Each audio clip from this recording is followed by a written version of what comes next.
ராகி இடியப்பம் வெஜ்2க்கு தேவையான பொருட்கள்: ராகி மாவு 1 கப்பு, பெரிய முழு தேங்காய் 1 நம்பர், மிக்ஸ் வெஜிடபிள் 1 கப்பு, பெரிய வெங்காயம் 2 நம்பர், பச்சை மிளகாய் 2லேருந்து 3 நம்பர், இஞ்சி ஒரு சின்ன துண்டு, சீரகம் 1/4 டீஸ்பூன், தேங்காய் எண்ணெய் குக் பண்ணுறதுக்கு தேவையான அளவு, உப்பு தேவைக்கேற்ற.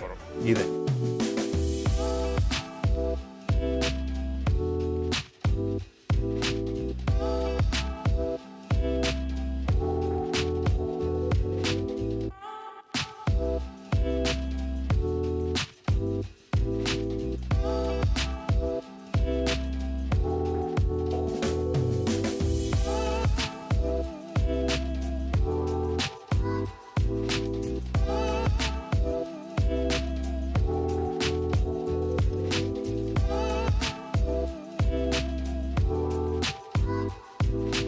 இன்றைக்கி நம்ம இடியாப்பம் அண்ட் ஸ்டூ எப்படி பண்ணுறது பார்க்க போகிறோம். அதுக்கு முன்னாடி நம்ம வீட்டு கிச்சனில் ஒரு முக்கியமாக இருக்க வேண்டிய பொருளை பற்றி நம்ம பார்க்க போகிறோம்.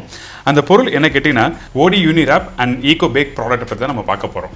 இந்த பொருள் பயோடிகிரேடபிள் அண்ட் ஈகோ ஃப்ரெண்ட்லி. கஷ்டப்படாமல் கேக் செய்ய, குக்கீஸ், மஃபின், டோக்லா செய்ய பயன்படுத்தலாம். அது மட்டும் இல்லைங்க, இட்லி இடியாப்பம் செய்யக்கூட பயன்படுத்தலாம். கொஞ்சம் கூட ஆயிலோ நெய்யோ தேவையில்லை. பாத்திரங்களில் ஒட்டாமல் ஈஸியாக பேக் பண்ணலாம்.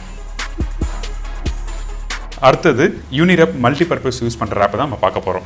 கிரீஸ் ப்ரூஃப் நான்ஸ்டிக் சர்ஃபெக்ஸ், தண்ணி பட்டா கூட கிளியாது. இந்த ஈகோபேக் ஷீட் உங்கள் கிச்சனில் உள்ள தவா, கடாய், மைக்ரோவன், கன்வெக்ஷன் அவன், எலக்ட்ரிக் கிரில் ஆர் தந்தூரிலையும் யூஸ் பண்ணலாம். ரொம்ப ஈஸியாக நீங்கள் ஐஸ்கிரீம், பட்டர், சீஸ், ஓப்ஸ், அதாவது கொத்தமல்லி, புதினா இந்த மாதிரிலாம் நீங்கள் ரேப் பண்ணி நீங்கள் ஃப்ரிட்ஜில் ஸ்டோர் பண்ணிக்கலாம். சப்பாத்தி, பரோட்டா, சாண்ட்விச், தோக்லா, இட்லி இதெல்லாம் சூடு பண்ணுறதுக்கு ரேப்பை யூஸ் பண்ணி நீங்கள் பயன்படுத்தலாம்.